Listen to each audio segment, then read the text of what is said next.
What is up, cool kids? Hello, hello. And yet we persist. I'm just doing a short stream today while I'm waiting for the family to get home.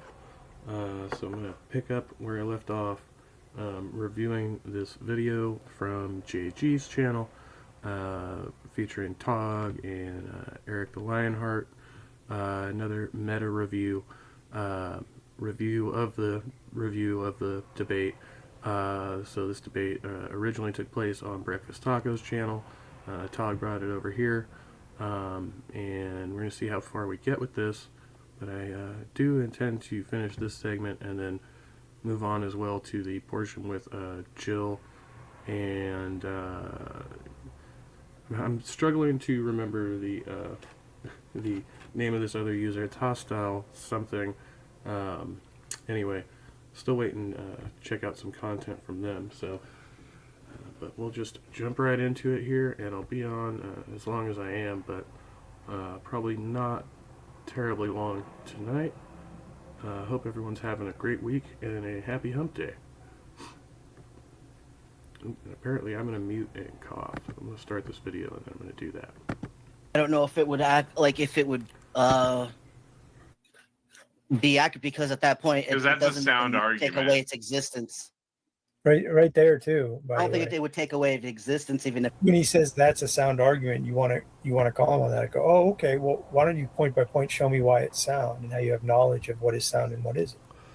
That's where you want to go, because that's going to pull his foundation out when he can't explain that.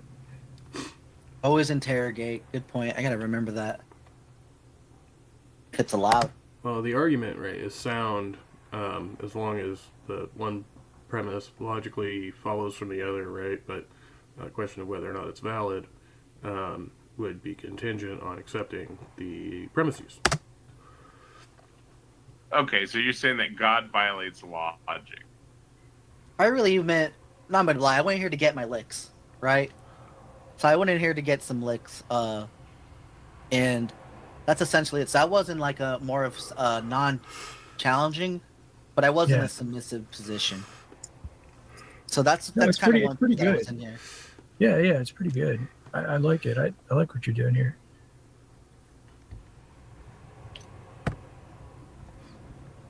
Yeah, you did good for that side. Potentially, sure. Thanks, guys. That's for sure. So you think that God? What did you just violates answer there, though? logic? Rewind that. Potentially I'm gonna, yes to what? Speed the video up a little bit here. We'll go to like 1.25 maybe. In the interest of time. Since even if it's allowed. Argument in your Christian worldview that your God does not exist. I don't know if it would act like if it would be accurate, because at that point it Because that's a doesn't sound take argument. away its existence. I don't think it would take away its existence, even if it's allowed. Okay, so you're saying that God violates logic. Potentially, sure. What I mean by that, and this is, I think, a distinction, is that God allows us logic. So logic itself is an emergent property of God, because logic itself does not dictate God. If it did, then there's something that has power over God. So logic is emergent. So again, it's where we get wisdom, the seven Or spirits of God. secondary. Well, yeah. You're saying emergent or secondary. Yeah, I mean, well, I guess that follows. I mean, if we presume, but we have to presume the God then. So if God, right, arbitrates logic, right, but I don't even think you have to go that deep with it, right, because God violates his own commandments, right, repeatedly. People would say, well, it's not a violation if God does it, right, but that's special pleading. But yeah, as far as, I mean, anything that God is the arbiter of, he could necessarily violate, right? But I guess there's a contradiction there, because it would be illogical of God to do so if God did exist, right? Wouldn't make sense. It's derived. That's the appropriate word. Derived. It's derived from creation, but it as much as it is from God, it's the Holy Spirit's involved, right? There's essence there for us to know God through logic, but logic itself can be broken. It's not on par with God. It's still something that's lower. Okay, So as but much as we can it's claim to difficult. knowledge is of God, but logic is a different subject of knowledge.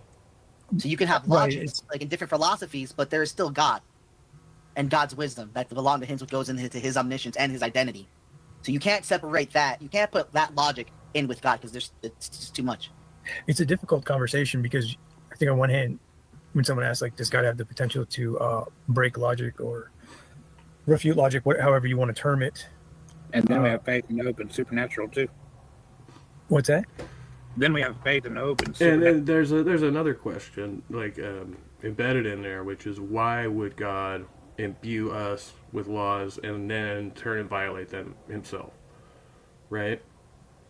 I mean, it's not just a question of like if or how, right? But why? Why would such a being do this? Supernatural too. Yeah, I don't understand. Things like prayer, we have logic and we have prayer. They are not necessarily one or the other. What? Prayer has nothing to do with logic. But while you're on the subject of prayer, can you explain to me how people are supposed to pray and ask for things, but if they don't get them, it's okay because it's the will of God. But if they do get them, then obviously prayer worked because it's you can't have it both ways there. Is that another illogical thing? Hey, skeptic philosophy, good to see you. Who knows, man? Yeah.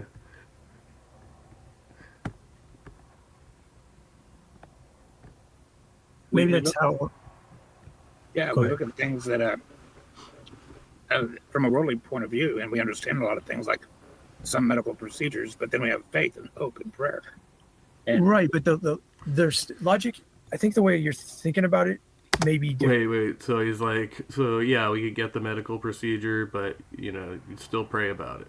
I mean, and when they get better, they say thank God, but hopefully they thank the doctor who actually did the procedure that hopefully cured them, right, or relieved whatever they were suffering with. Be different from the way I'm thinking about it. I think it as basically a consistency tool that exists in reality that transcends space and time. We don't locate it scientifically, but when we pray, still we are using identity and non-contradiction. We're praying consistently. We're making identifications of God the Father, of ourselves. So logic still exists within the prayer, right? oh yeah, but still, Right. we're asking for things that logic may tell us ain't going to happen. No, that's what I'm saying. The way you're using logic is a little bit different than I am there. Yeah. You're saying things don't happen logically. In other words, they can still happen logically within identity and consistency, but they're not traditionally thought of from an Can I give an empiricist. example? Yeah. So my example of like why we shouldn't necessarily always lean on logic is honestly King Saul is the perfect example when he started losing faith with God, and he was using his own logic to reach God instead of going to God directly. He went to the Witch of Endor instead of going to God. Hold on. Why is that? Why is the Witch of Endor his own logic? Because God didn't guide him to go to the Witch of Endor. Why is it his own logic though? Logic, I don't understand how both of you guys are using logic. Like, it's not his own logic. It's his own means and his own idol worship and his own vanity that got him to, what do you say, the Witch of Endor? That's right. That's not a logical predicament there. The logic is entailed in all of it.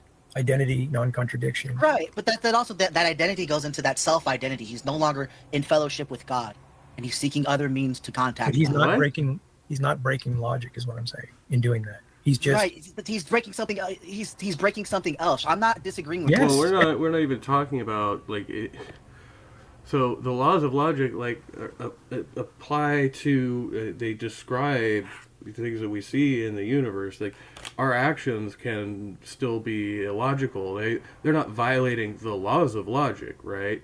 But it may be that our perception, right? Like if I for me to like I don't know, mistake one person for another person, I'm not violating the law of identity. That thing or that person is still the same thing. I've just misunderstood it or misperceived it, right?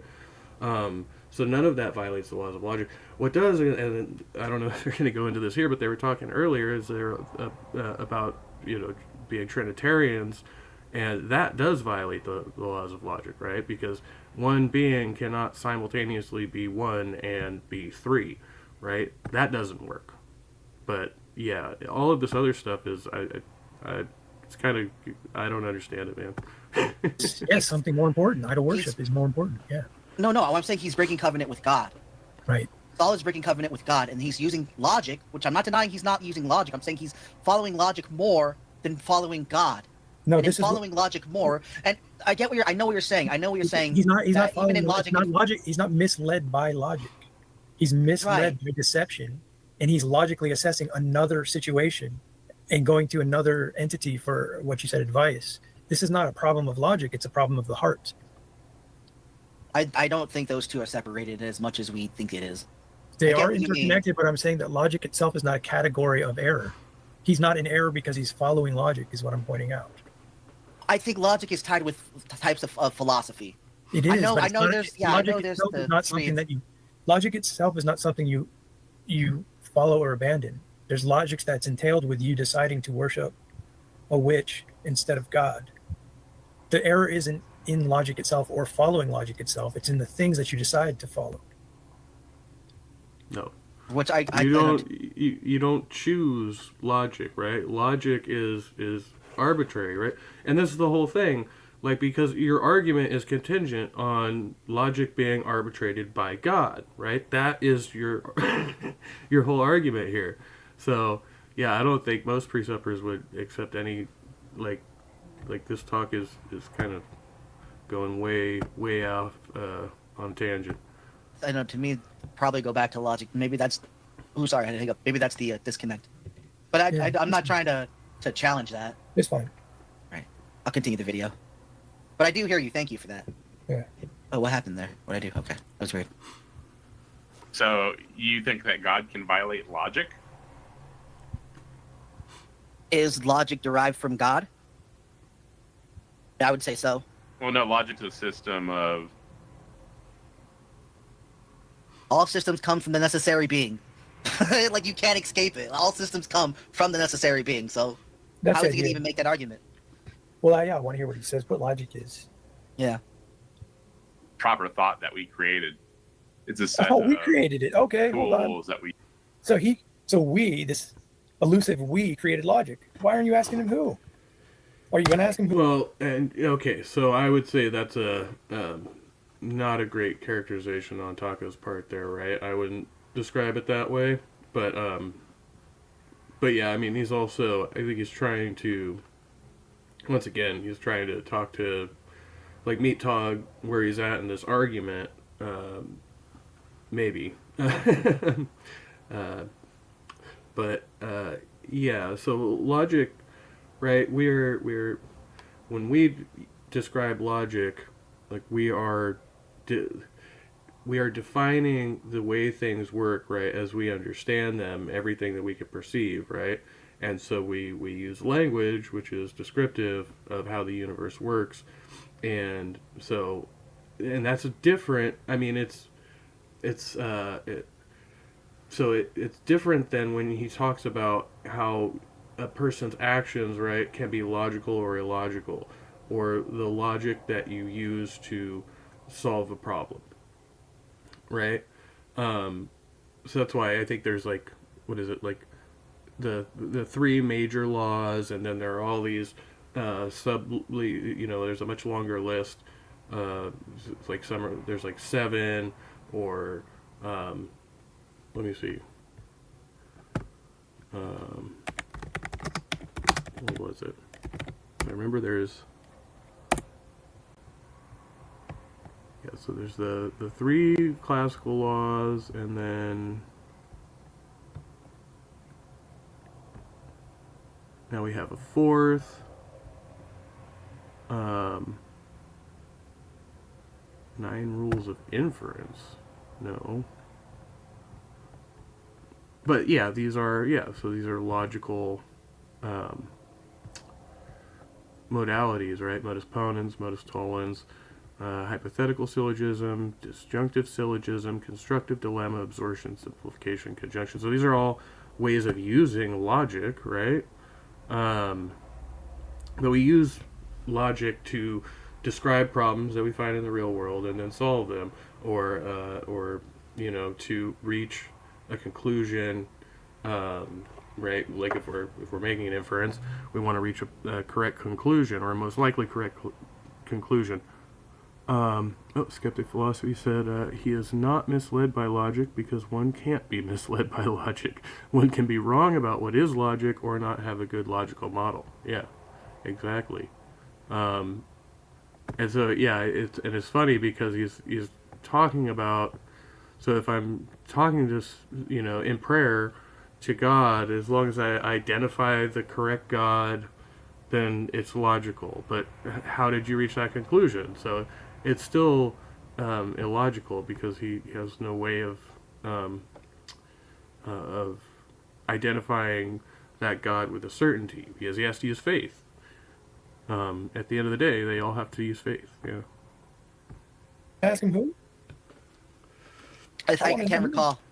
Let's Oh find my out. gosh, I want to know. Used to reason effectively, right? That part he got right, that it's a tool. Used to reason It can be. Well, no, that's what it is. I think in some cases, yeah, it can be. I don't know how far you want to go, like with like mere observation and stuff like that. Like if you see something happening, is there logic involved within you seeing it happen and taking place? Yes. I don't think Logic is used to discern what you are seeing, right? Logic. So there's no logic to the act of observance, but there's logic to identifying. Wow, that was faster than I thought. Okay, we'll go on a couple more minutes here, maybe not. I just heard the kids come to the door. I don't think that's on topic. It is. You're identifying things. You're thinking in fluent ways that are not contradictory. It's present. It's presupposed. Right. I saw Christ dying on a cross. Did I logically think that, or did I witness it in awe or something like that? The way I see it, you're still processing it. The logic is, in that case, is just the identity of what Christ and the cross are and your observation are, and the consistency of your claim. Logic itself doesn't. You don't point Well, I to meant it the as resurrection, a not the cross. My proposition. bad. Well, I'm just saying. I think it's the way. That was a bad I just think example. of I the meant logic. But resurrection, we can talk about that more as time goes on. Though. yeah. Because cross, obviously, that's him dying. That's not the extreme. I meant the resurrection. It's just that everyone logic, says cross. My bad. logic is used in a colloquial sense as in place of reasoning, like practically. Like you're not thinking logically, like you're not thinking reasonably. It's used in that fashion, but in the philosophical sense, it's a different idea. It's just a consistency tool that exists that we don't point to and say, "Oh, I'm following that." It's always a part of what you're doing because you're identifying things and speaking consistently, or at least trying. Well, an example, if you're going to go to reason, an example of where, I mean, a distinction, I forget the verse, but it is, the Lord is talking to somebody, and he's saying, come now, let us reason together, right? So there's obviously something that God is imparting to the listener that's, hey, come logic with me, right? Did he say, let's reason together? I've never heard that. But no, reason and logic are distinct and separate things, right? They work together, but they're separate, because logic is the thing we're describing, those laws, those inviolable laws of the universe as we know it. And when we use reason, is the faculty of our mind that we use to, yeah. You know what I'm saying, right? I don't know if I got tripped up on that one. Shit, and as I was talking about it, I forgot what I was just about to look up here, because I thought I needed to... Oh, brain fart, my bad. Okay. Just keep going. Maybe it'll come back to me here. Oh yeah, no. I wanted to find out, God say, come reason with me? Is that what he said?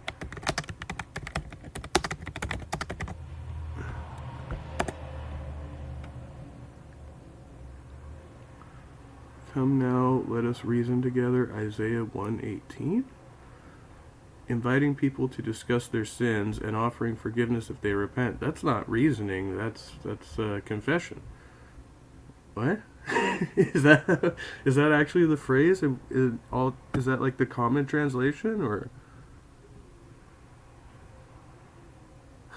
And right here, as I'm looking at the AI overview, it says, in the meaning of the invitation, it's a legal analogy, it's beyond human logic, and it's a path of forgiveness.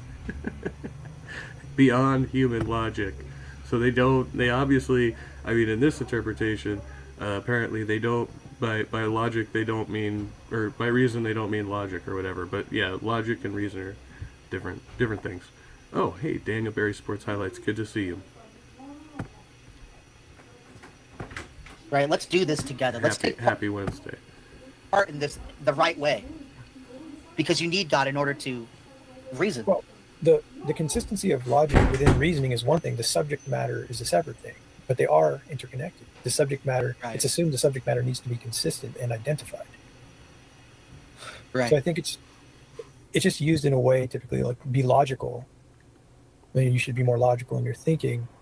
It's not a choice in opposition to God that atheists typically use it as. It's either God or logic. That's an incorrect comparison. It's sort of the overall gist of what I'm getting at.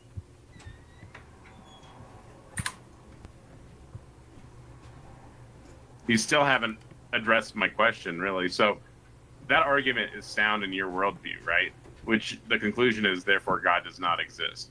And so you're saying God can violate logic because you're saying that God can God violate someone's free will? I think that's the case. So do we have free will if God can violate our free will? I mean, if he can violate it, right? That's like saying, I don't even want to go to an extreme example, right? If I have That's actually a really good question. That's another thing I found about Mormonism. They have a strong emphasis on agency, and as far as I understand it, God does not violate that agency within that belief structure. But. a popsicle takes away, did I have a popsicle? Yeah, it's similar to the idea of if I might have lost it. I had something there. The way he's framing that is, it's like miracles. Like if God makes uniformity in nature in a natural world work in a certain way, how can he have a miracle that violates those laws? That's illogical.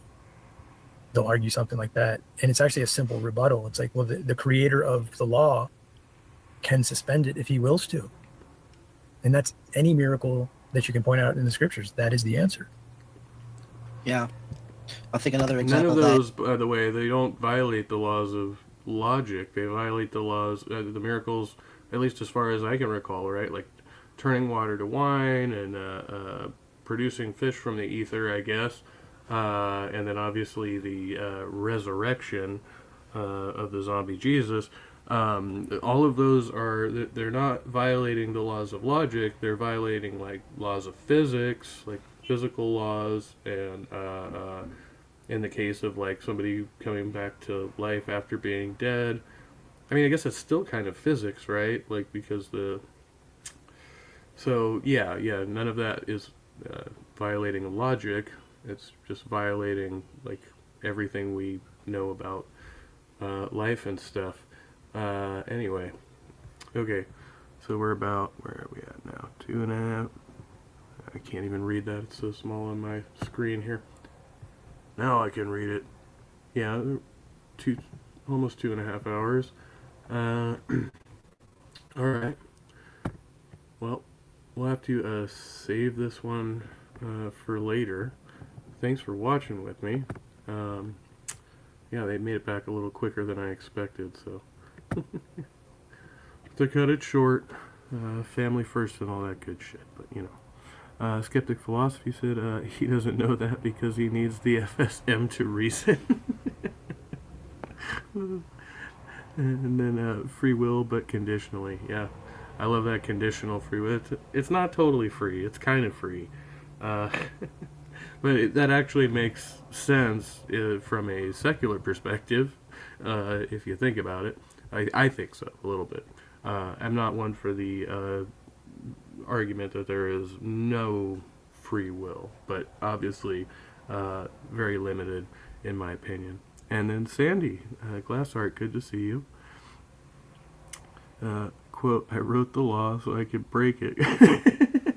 Makes perfect sense in today's world. Yeah, yeah. The law applies to you, not me.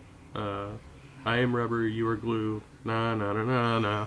Yeah, we are all sane and rational, reasonable people here. Won't even get into the. I've been watching a lot of content reviewing the whole resurgence of Nick Fuentes on Piers Morgan, and I think it's hilarious. Telltale's was doing some great stuff on that earlier, so I recommend it. I don't know if I'm going to review that at any point or not, but maybe. Anyway, all right, everybody. Well, enjoy the rest of your Wednesday, and thanks everybody for coming by. We got Sandy, Robert, and Daniel, and much love, everyone. Be well and stay trusty. See you later.